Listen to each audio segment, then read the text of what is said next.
Today's video brings us to Charlotte, North Carolina to check out the former location of the Toys R Us store that was once occupied by a famous criminal known as the RoofMan.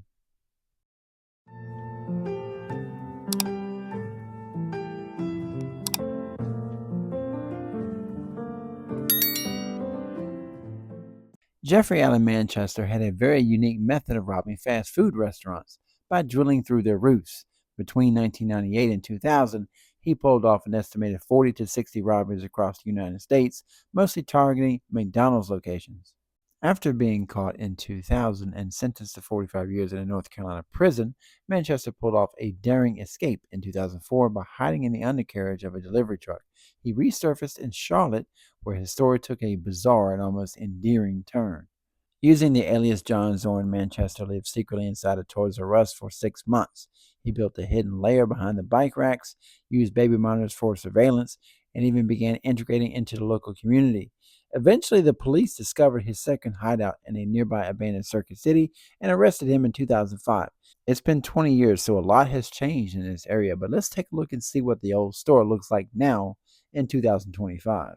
So we start our video taking a look at the roof, which I'm sure probably looks pretty much the same as it did 20 years ago. HVAC systems, access points, those little squares that look like they have the covers.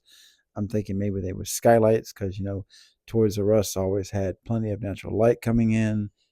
There is a movie coming out in October appropriately titled RoofMan, starring Channing Tatum. I hadn't seen any aerial videos of the location, so I decided to take a road trip to Charlotte, which is about an hour and a half away from me.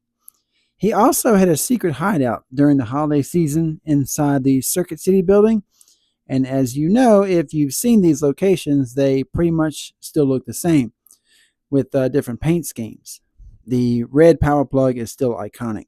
If you notice the front of the church, although it has been redesigned, it still has elements of the Toys R Us building with the breezeway there.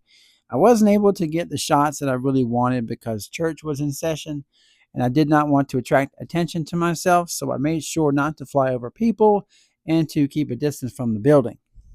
I took off from an adjacent parking lot, and the police were also present, and I did not want to have any potential confrontations.